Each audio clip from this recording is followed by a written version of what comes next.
Good morning, everybody. Welcome. Thank you for taking the time to attend. And I heard this on a webinar the other day because there's obviously so many other distractions. And time is precious. It's not money. Time is precious. And so I really appreciate you being here. So I'm going to hopefully make it as effective and as productive as possible. For those of you who haven't met me, as mentioned, my name is David King, and I'm going to be taking you through today's webinar. All my webinars are about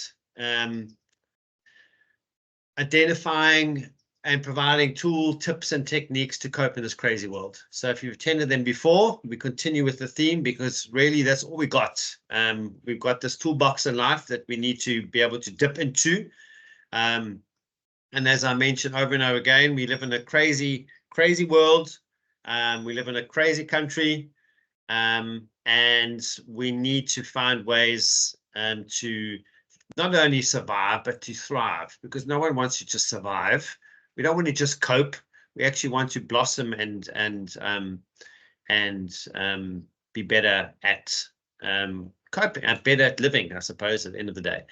And I can see the spelling police have got me. I spelled welcome wrong in the chat. Hopefully you understood what I meant. So I'm going to share my screen, but before I do, please just pop into the chat where you are sitting, which part of the country you're sitting in. I always love to see where you're all coming from. I'm obviously based in Durbs by the sea. So a warm welcome from Durban, but please just pop in your company name and where you are located so we can see where we spread. And then I must learn not to talk about those. So I don't make jokes about people from other provinces. So I've just got to check where you're all from. So please just take the time to pop it into the chat before I share my screen. And just some T's and C's, please. If you need to contribute, please populate that chat, go mad in that chat. I want to see lots of activity in that chat. I will refer to it from time to time. If you want to speak, just put up your hand and we will give you the ability to get something out verbally. And it's always, I always encourage that in a webinar because it makes it so more interactive. You don't have to just listen to my voice. So the Durbanites are obviously dominating. Welcome. Bloemfontein, Four Arrows, Durbs, Richards Bay, Harding, Durbs, PMP, Parktown, Bay Union, welcome. Annalie, welcome. Tanya from Umhlanga. Thank you for all of you. Thank you for joining. Philip, thank you. Pretoria, thank you for putting Pretoria on the map today. My alma mater, St. Henry's, in the house.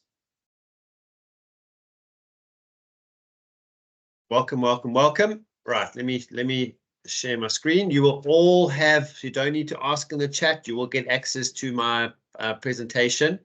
Share it far and wide. For me, it's about knowledge is power, and by sharing information like this, we can only help others. Right.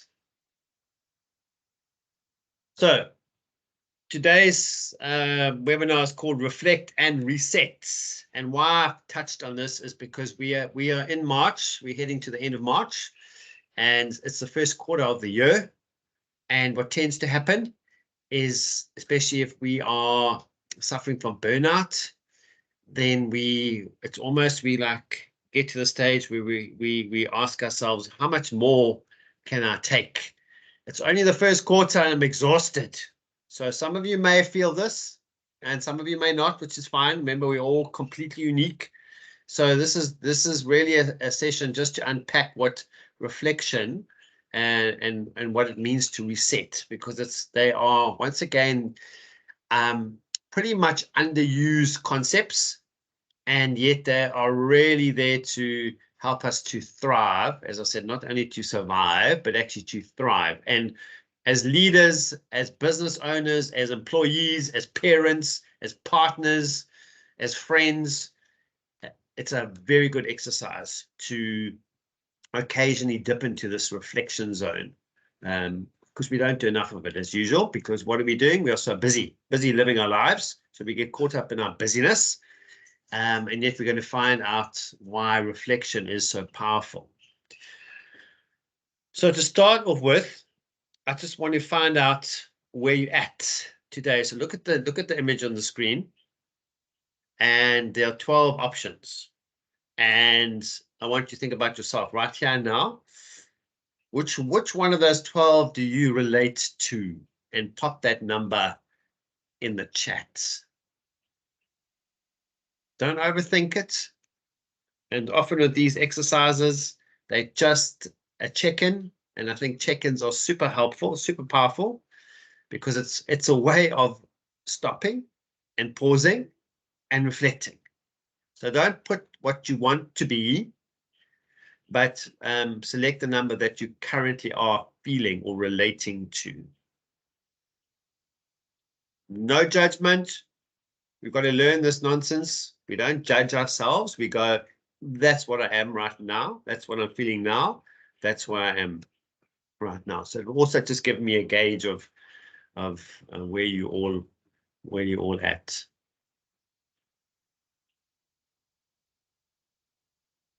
I'm just going to stop sharing so I can see what you said. Oh, you've been busy. Okay, 7, 5, 7, 7, 12, 5, 6, 10, 11, 7, 7, 7, 9, 9. So we're all over. Okay, we seem to be dominating. The trend seems to be around 7. And you can read into it whatever you like from an image perspective. Share my screen again. So you can carry on populating that. So I think I'm probably sitting at a 5 or 6. Yeah, I'm doing some reflecting and some thinking, and yeah, that's where I'm at personally. And remember, with an exercise like this, you're not stuck in the mud. It just means that that's where you currently are. And it's just good to think about, why am I where I am, rather than judging it. Okay. So today's session almost coincided with yesterday's World Solitude Day. And why I bring solitude into this is because it's often a misunderstood concept. The image, once again, says it very clearly. It gets a bad rap because often people see it as overlapping with loneliness. They're very different concepts altogether. So solitude is the feeling of being content when you're by yourself. Loneliness is a negative state that makes you feel disconnected from other people. So as you can see, they are not the same, and they do not overlap. The challenge with solitude is probably a very personal challenge that some people have. It's being alone.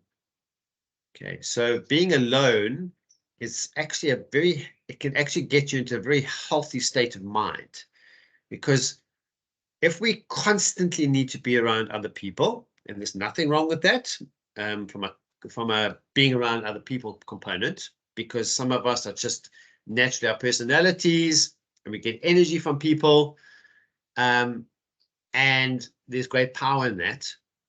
And especially if you're a person that spends a lot of time with other people, it's probably even more of a reason why you need to be alone or in solitude. And solitude is linked so directly with what we're talking about today, with reflection, because actually, when we reflect, it's an own time exercise. It can be done with a group of people. I mean, in business, they often call it post-mortem, that you're reflecting on what happened, okay, from a business perspective. But even in the business environment, it is very necessary for you to spend time reflecting or being in solitude to be able to revert back and think back to what you've achieved or what you've been through in that particular day. So I think it's an important message to understand the difference between solitude and loneliness. We don't want loneliness. Some of you may be aware that loneliness is currently being seen as the current pandemic in the world, where people are feeling disconnected from others. And even if you are connected and have 1,000 people who love you and like you on social media, you can still be exceptionally lonely because there's no human connection in that experience. So let us begin with reflection. So let me ask you, you may raise your hands and we can unmute you, or you can pop it in the chat. What do you understand about the word to reflect? How would you, I'd love you to just put it in your own words before I give you my version of reflection, because remember, it is just my interpretation backed up by research and science, but it's still my interpretation. What is your understanding as to the meaning of reflection?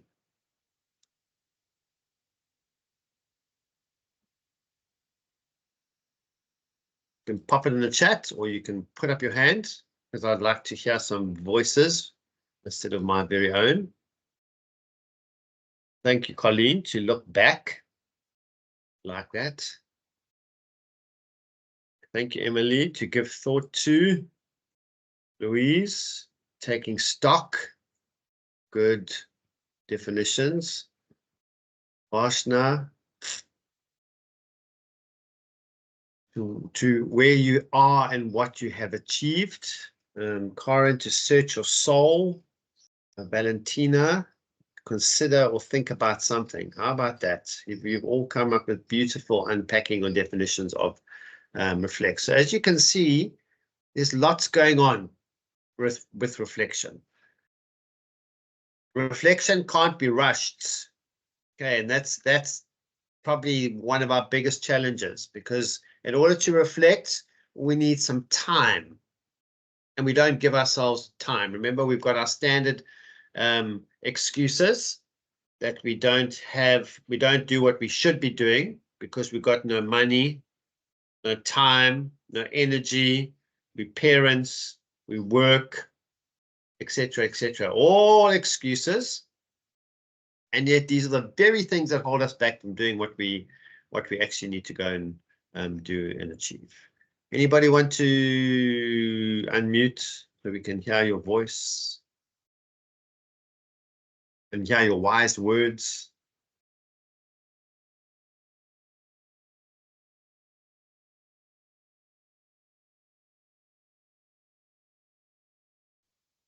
Right, let's see the David King version of reflection.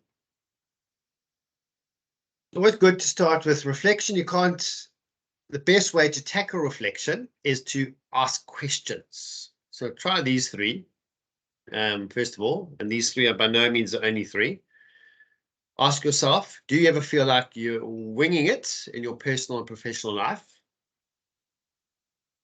Do you feel like you keep making the same mistakes? Do you feel like you are stuck?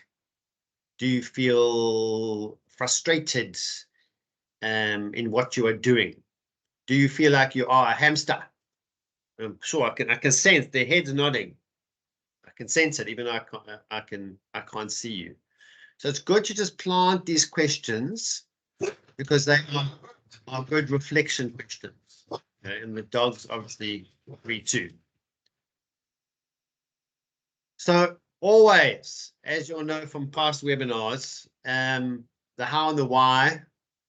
Some of you may know of some. It's the next work on the why. We also need to find out practically or work out practically how we do what we need to do.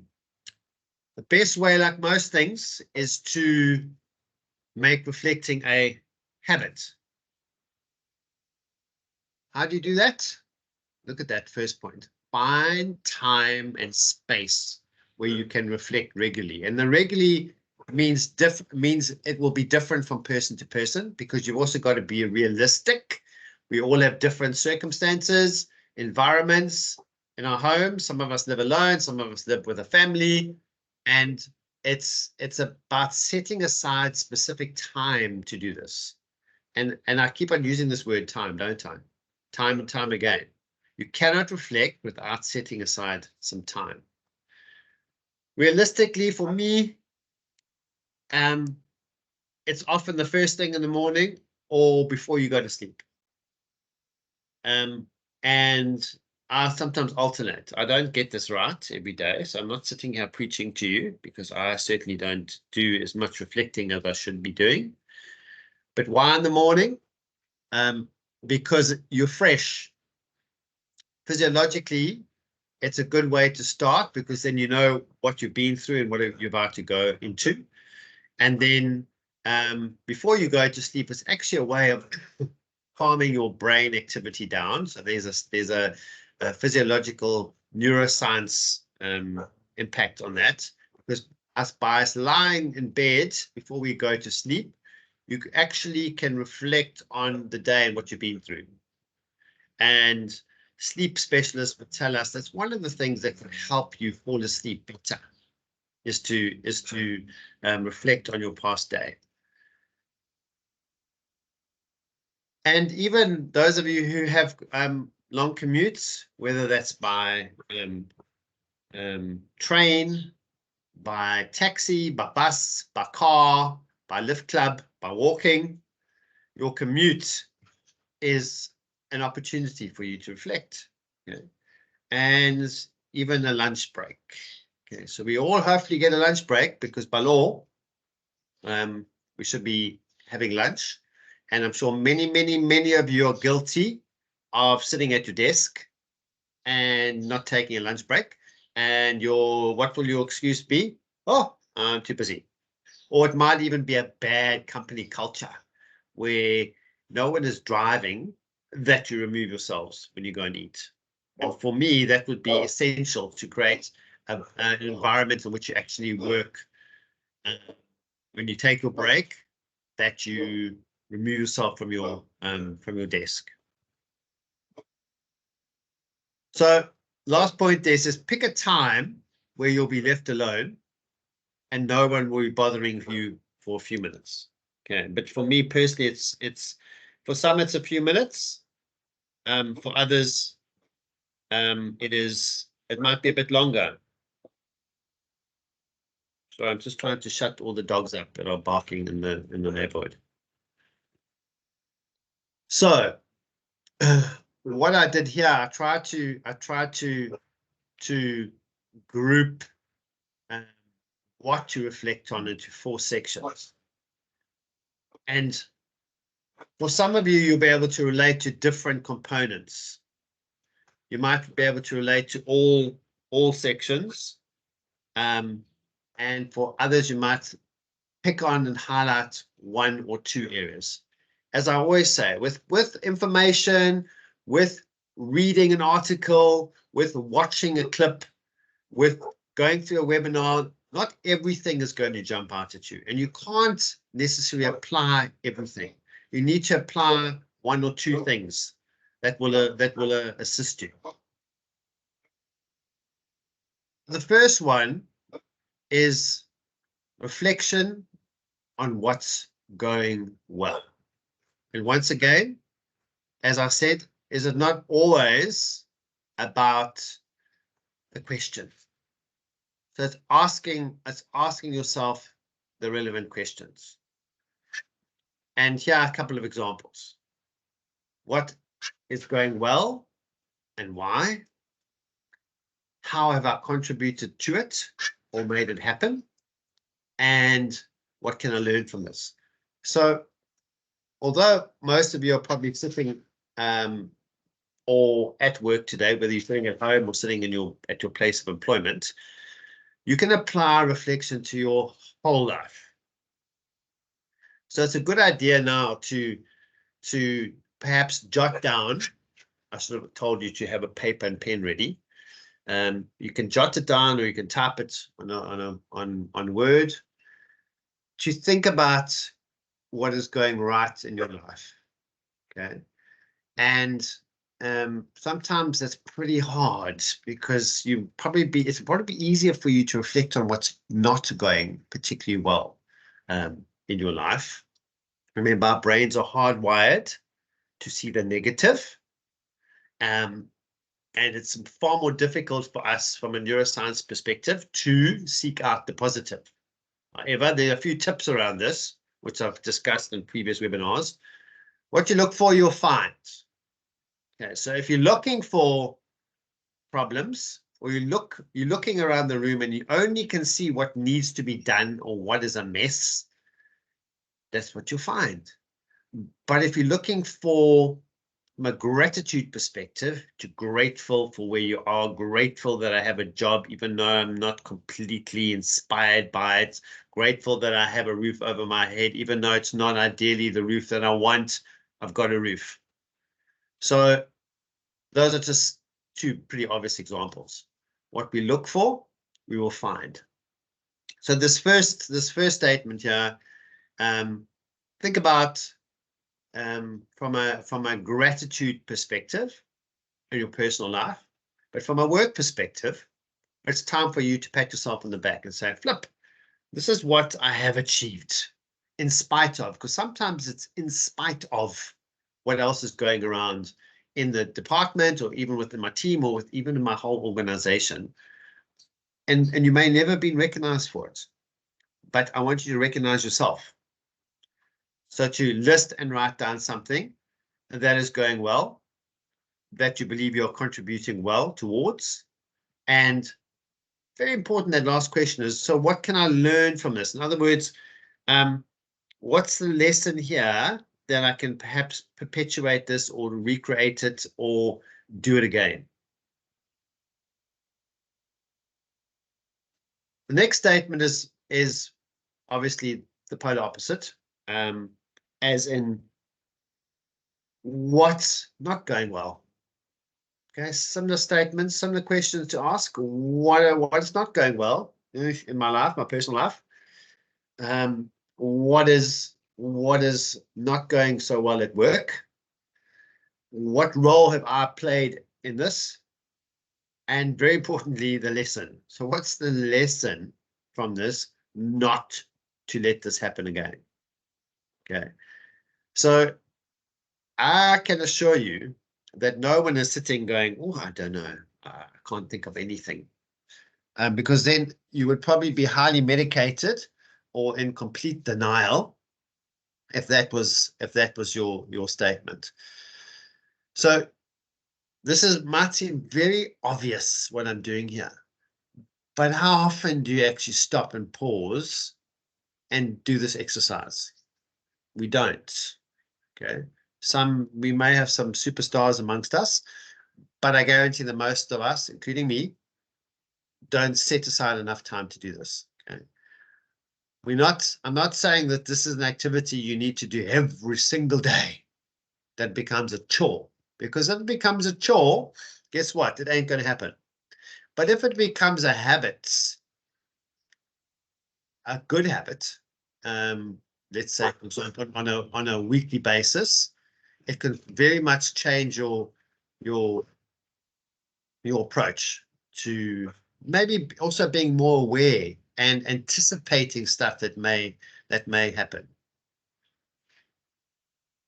Any questions on the not going well?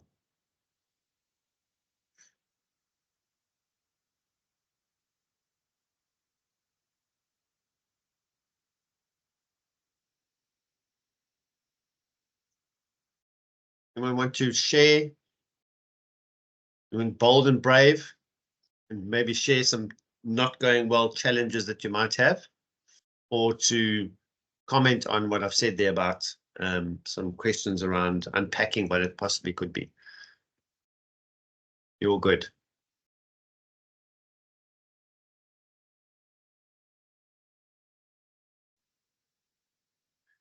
The third statement, we never get away from feelings, eh? Never get away from those feelings and emotions. Quick reminder, and this is one of my favorite things to constantly share, because we forget so quickly.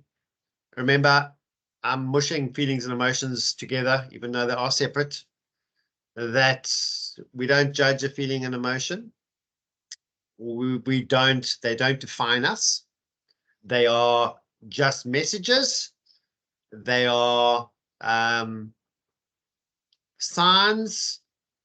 They are signposts. They are telling us something. That's what they're there for. They're not facts. They're supposed to pass through us. We're not supposed to hold on to them. Do not judge them in that calling them right or wrong or good or bad. They are either healthy or unhealthy.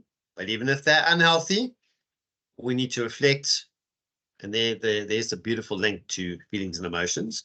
We need to reflect on why I'm feeling an unhealthy emotion. Where's it coming from? To explore it, to ponder it. Everything we said about reflection. To revert back, to better understand why I'm feeling what I'm feeling. And very importantly, to give it a name. So whatever feeling we have that comes at us, give it a name. If I don't give it a name, I can't actually work with it.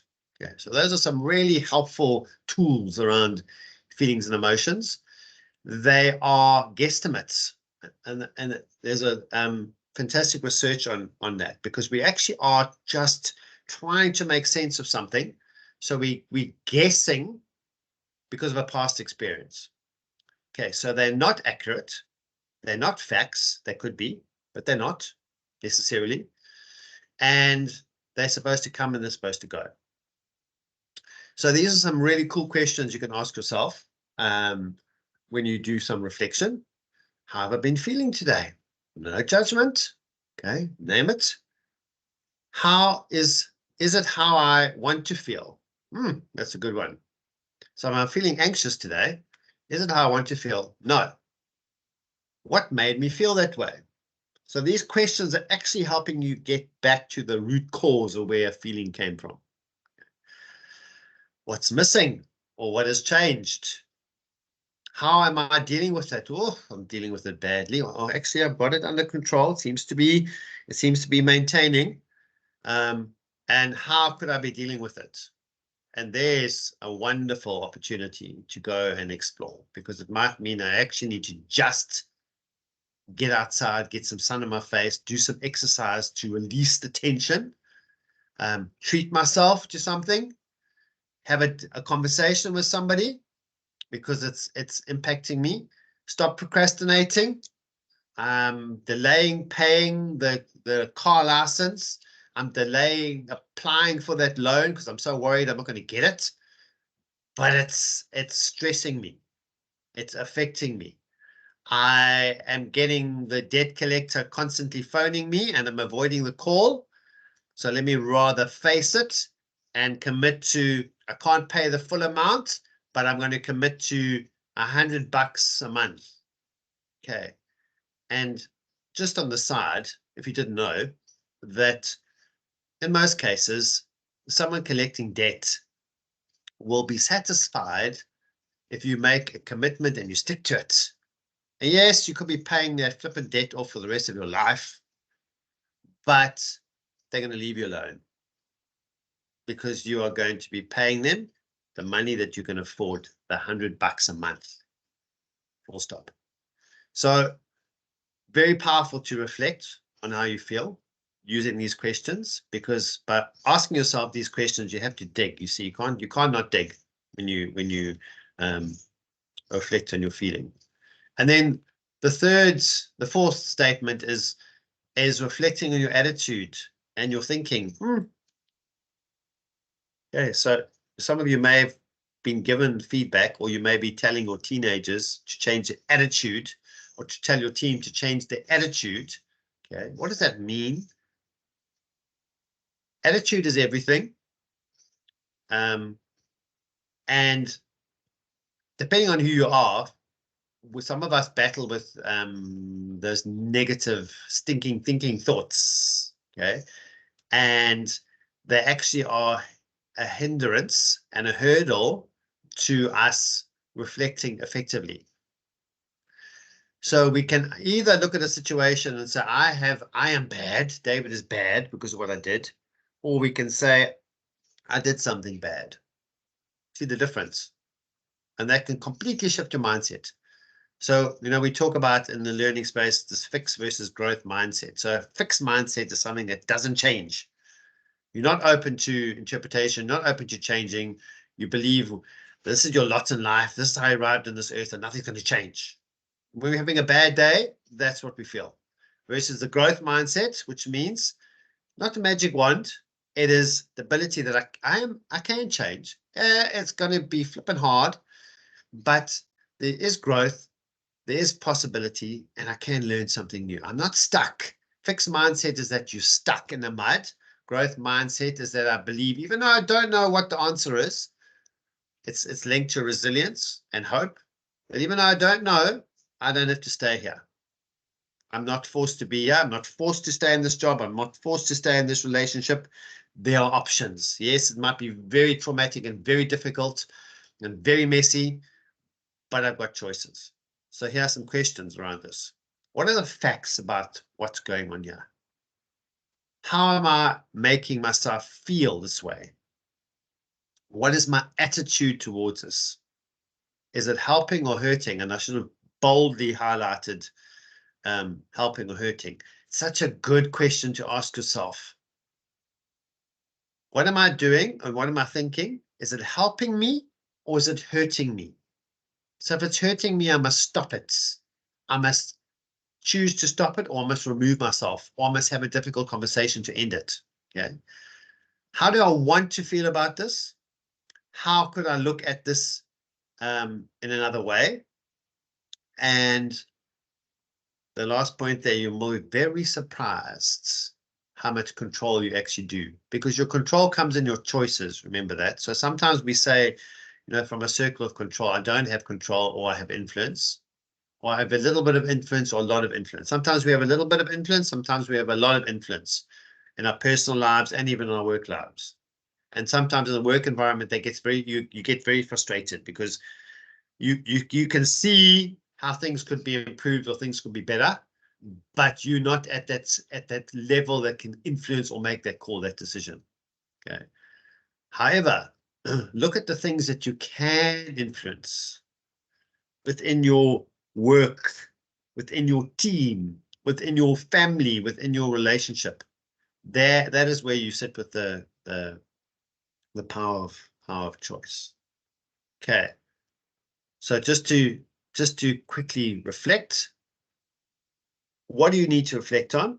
What's going well, what's not going well, how you feel, and then very much your attitude and your thinking. And it's all about questions, eh?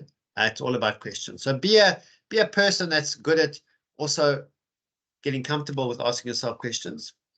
And if you're leading a team or leading a family, always think about the questions that you can ask rather than throwing out statements or your point of view. Rather turn it into a question, because as soon as we turn into a question, you are getting other people to contribute and you're opening it up for people to share. If there's no question mark there, then it's like a statement. And if we make a statement, if there's not safety in that relationship between two individuals or within a team, then people aren't going to not going to share. Let's look at, for those of you who love research and analytics and science, okay. From a psychological perspective, these three statements actually have or outcomes affect our brain's capacity to create new neural paths. and our ability to not be reactionary. Okay, so remember, we've got a reptilian brain that is there to help us in an emergency, and it goes back to our prehistoric forefathers, the fight, flight, or freeze, and it's there to save our lives. But what tends to happen in modern society, we're still tapping into our reptilian brain when things aren't an emergency. When somebody says something to us, or looks at us funny, or cuts us off in the traffic, or interrupts us, well, then we come out ready to attack, or we shut down, or we remove ourselves. Okay? So it's an overreaction to something that's not going to kill us. So our cognitive brain, we've got to keep on going, hey, what? We've got to remind our cognitive brain to kick in. And that's why it's so important to know what your triggers are, because if you know what your triggers are, because if you don't know what your triggers are, you go straight into the reptilian brain. If you know what your triggers are, then you can almost shut your reptilian brain down so that you can think. Okay. So, I think I've shown you that clip where we actually become stupid because we lack oxygen and we lack the ability to think through. So look at these three. Choose reflection over reflex. So reflection is what we're speaking about now, isn't it? We need to, before we do stuff, we have the power of pause, fortunately. And you've seen this in previous webinars. We have this power of pause. We've all got it. We've just got to practice it. So we do have control over our responses. So we need to always respond rather than react.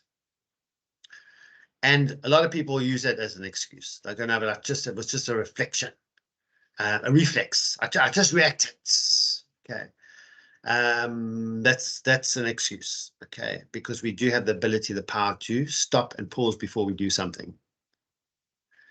Bring softness, not to hostility. Okay. We can call it many things: softness, kindness, empathy, authenticity.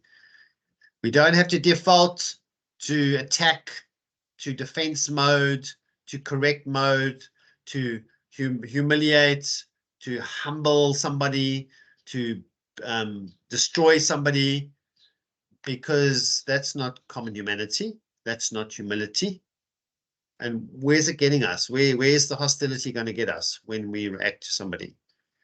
And then my favorite one is being curious, not judgmental. But it's so hard, because we all have our own stories, our upbringing, our background, our culture, our religion, our belief system, our values, our morals.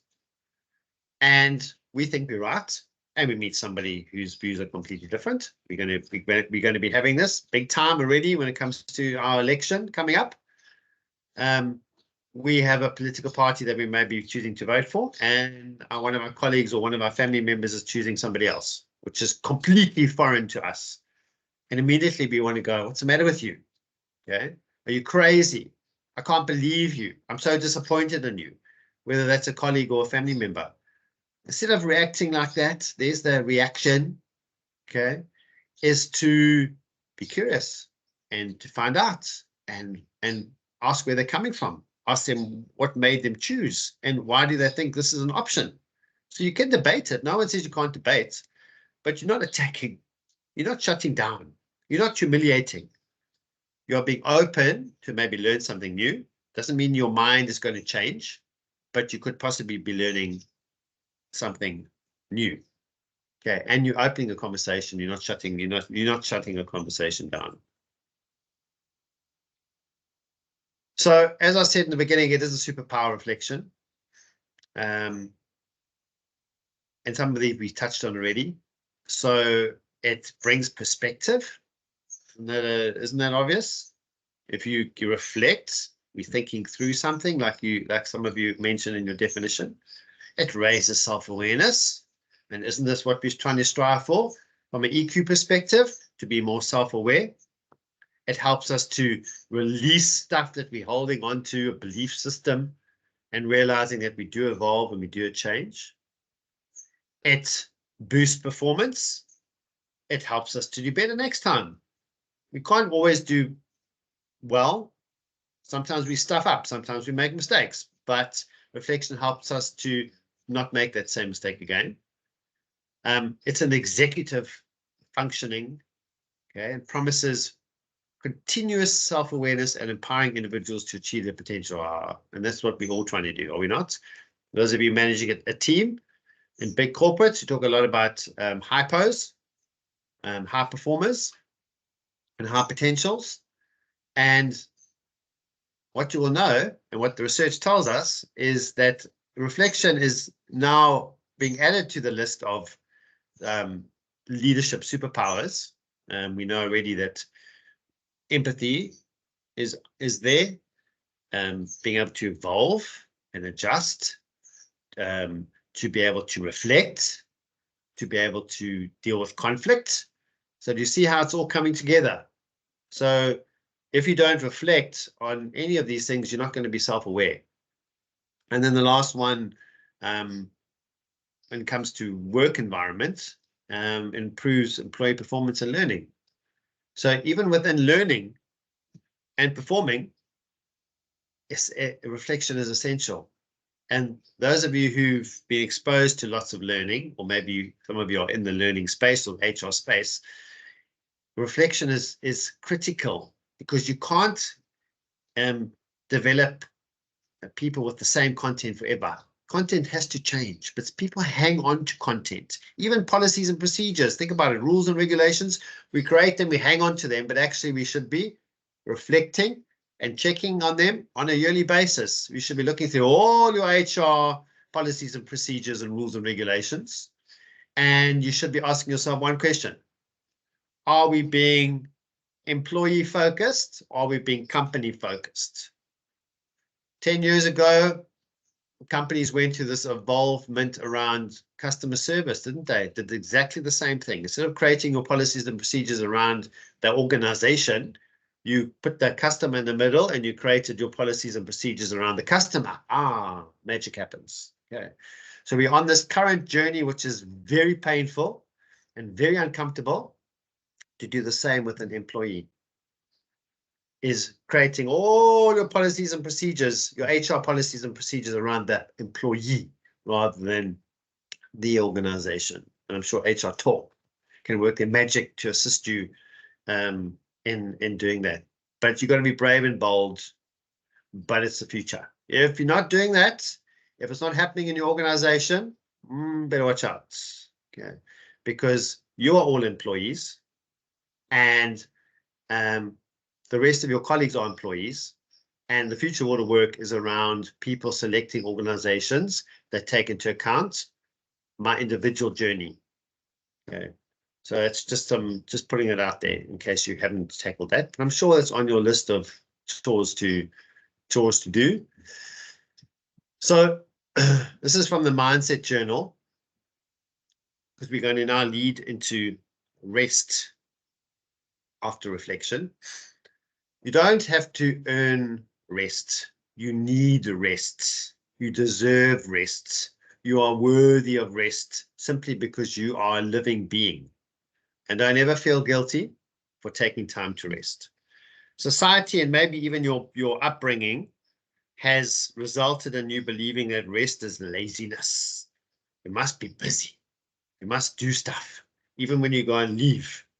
You go and leave and you must do stuff. You've got to do chores around the house. You've got to go places. You've got to go shopping. You've got to go sightseeing. If you're fortunate enough, you've got to go away on holiday. And when you're holiday, you've got to read 5 books. You've got to go climbing the mountain. You've got to go hiking. You've got to go surfing. You've got to go fishing. Go, go, go. That is not rest. Okay.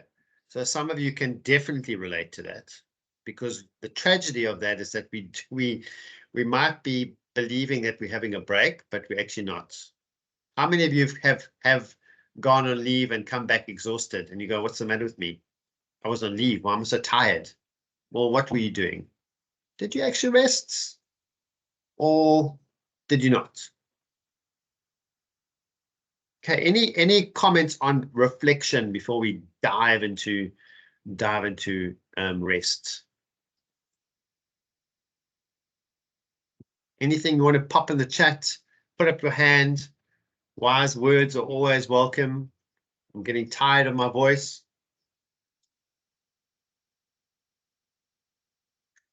Is that Tanween? Can we unmute Tanween, please? Okay. Thank you. Good morning. Good morning. King David. Good morning. What I wanted to say is I find that reflection is it's a way of calming one's mind and one's inner spirit. Because one would be able to look at things more objectively as opposed to from an EQ level where one can take it personally. But if you actually reflect, then you realize that there is maybe a hidden truth in it, like with blind side within a person type of thing. So I find that practicing like meditation, etc., that also helps a lot with regards to reflection. Thank you. Absolutely. You see what I said? Wise words. You see why you need to speak. Thank you. And you see, we all have different, because we're all unique beings and live different lives. We've got different stories, and we all need to find different ways in order to help us reflect. So one person's reflection technique might not work for another person, and that's absolutely fine. But there's so many out there. You need to find the thing that's helping you. And it is alone time. There's no argument, debate around that. That's one of the techniques that you have to tap into, because you need that time to reflect without any distraction. And that scares a lot of people. Why? Because the mind, hey? Because if we're not busy, if we're not engaging with other people, connecting with other people and talking, or watching stuff, our minds are going to start wandering, and we don't know where they're going to go. Oh, so you got to be brave and bold, but we need to embrace it. We need to do it, because that is where you're going to find a lot of answers if you allow our minds to wander. Okay. So there are many wonderful techniques, and Tanween's mentioned meditation, because meditation is essentially powerful, because what a meditation does, and just to let you all realize from a faith perspective, that all 5 of the major world religions refer to meditation. It's not something beyond a faith. Okay. So meditation does what it does. It just helps you to zone in and to focus on something. So do you see how helpful meditation can actually be with reflection, linked to reflection? Because if you meditate, it can help you reflect, because you're allowing you're freeing your mind to focus, and just for thoughts to come and thoughts to go. Okay, so thank you very much for that share. Anybody else?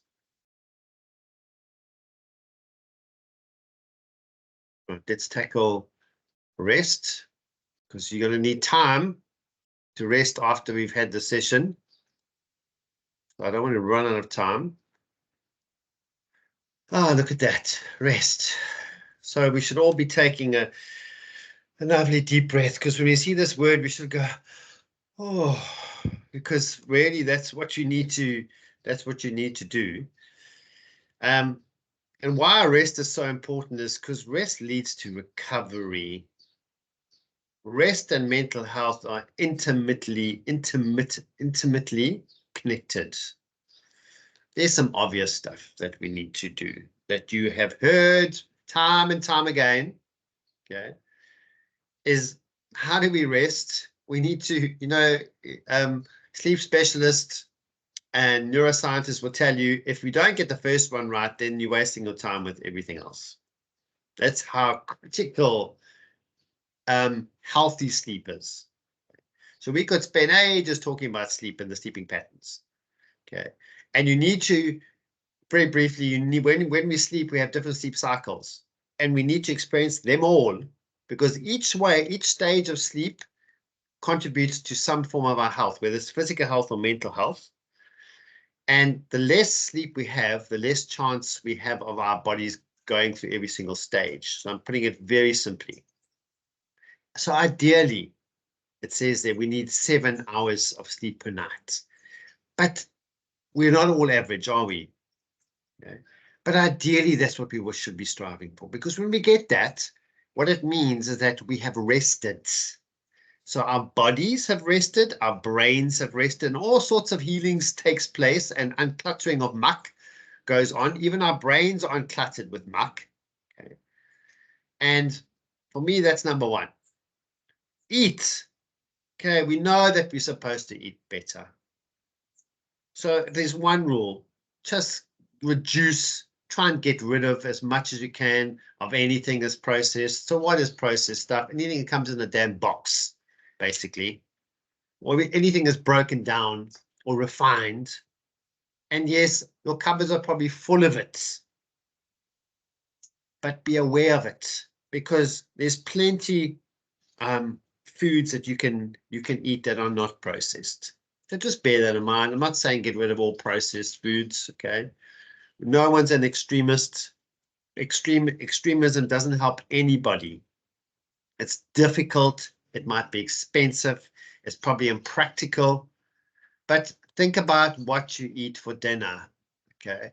Think about the chicken in a box versus buying a chicken and cooking it. Okay, we're not even going down the road of going where the chicken was brought up, okay, because that's another story.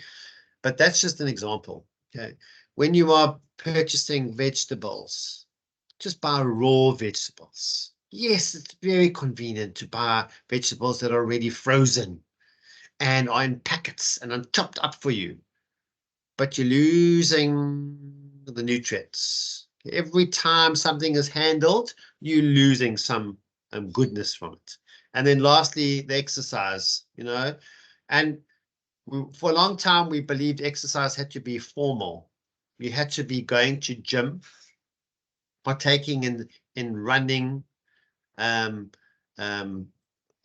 of the sports, soccer, cricket, bodybuilding.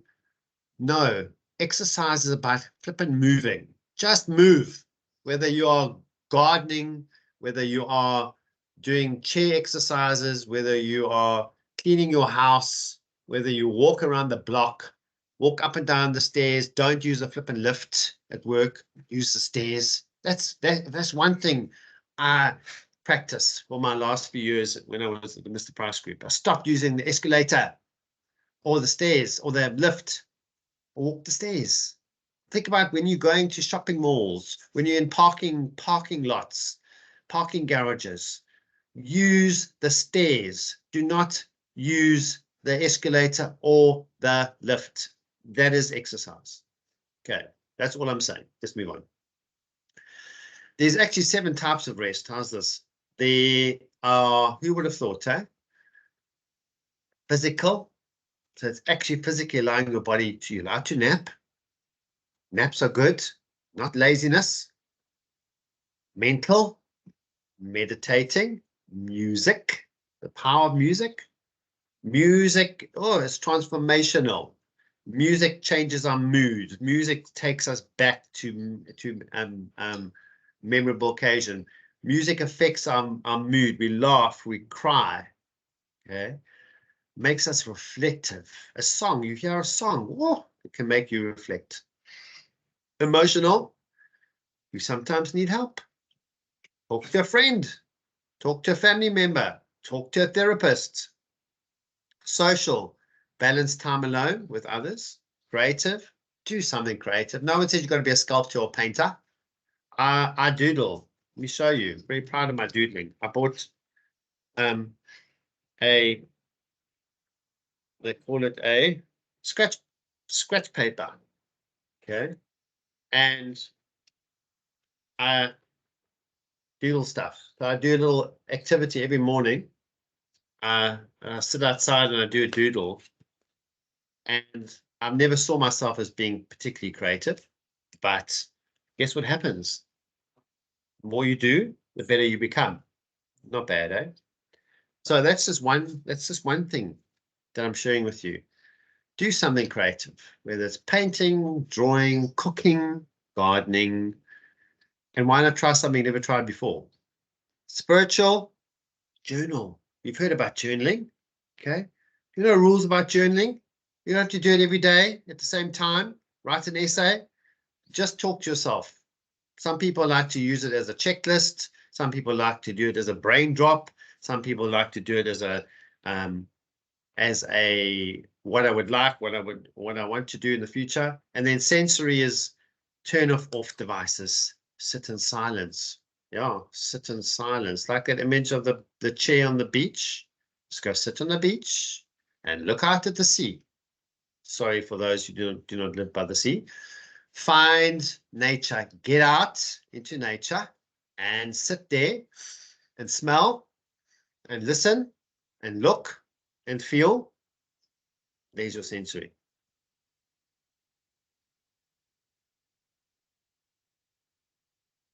So rest, listen to this, rest is not a reward.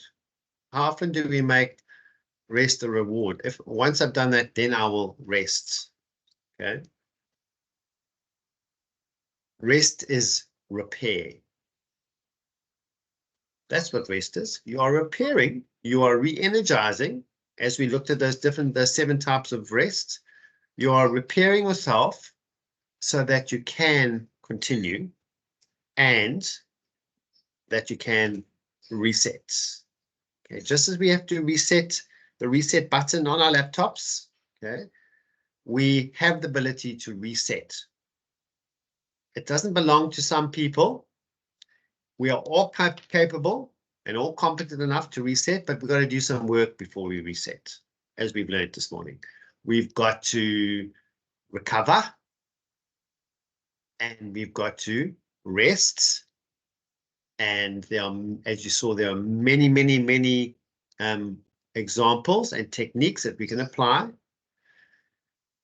in order to reset.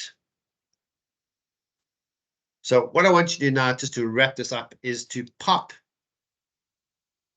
in the chat one thing that you have been drawn to in the last hour, one thing that jumped out at you, or one thing that you want to apply in your life, and pop it in the chat. And why I asked you always to do this is because if we put something down, there's a better chance that we're going to achieve it. And not 10 things, but one thing that jumped out at you, or one thing that you want to try out from what you've learned from today's session.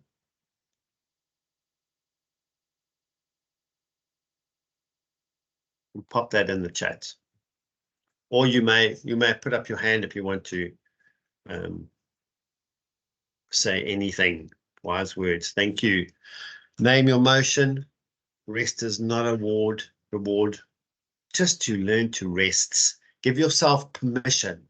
That's the other thing I wanted to tell you. You have to give yourself permission. Nobody else is going to ask you to give, or no one else is going to give you permission to reflect and to rest. And imagine if the example that you set, if you do this as a member of your family, or you do this as a line manager, or you do this as a colleague, it can actually make a cultural impact to your family and to your team. Disconnect from devices. Absolutely. Name your motion. Rest is not a reward. Take time to rest. You are allowed to do absolutely nothing. There's such wonderful research on doing nothing, because when we do nothing, guess what happens? When we rest and do nothing, our brains get to process stuff. And guess where innovation and creativity come from? Not from the busyness, but from doing nothing, because then it allows our brain to recover so we can think through things. Set aside time. Thank you to unbusy my life. Absolutely. What's my attitude towards this? Thank you. Helping or hurting? Absolutely. Okay. These are all wonderful takeaways. And I encourage you all to plonk something down in the chat or write something down on your piece of paper, because that's what I want you to go and practice. Okay, because what I'm doing is not just academic or theory. It's remember, there are all tools and tips and techniques to help you, not only to cope, and survive, but to thrive. So thank you for participating. Thank you for your attention. Thank you for listening to me. Thank you for the chat. Tanween, thank you for your wise words. I always enjoy participating, and if you want to find me, always, I'm going to put up my slide before you escape and head back to go and practice your reflection. Share the screen, sorry.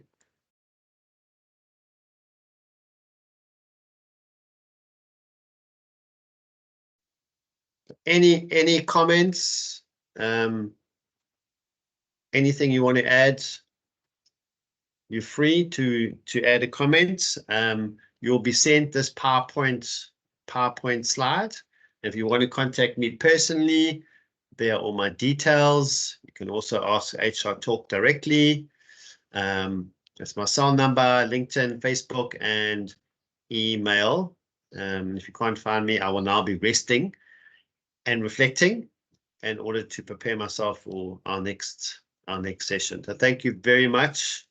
And good luck and strength to you all as you venture into the jungle and the rest of the year, until I see you next time. Cheers.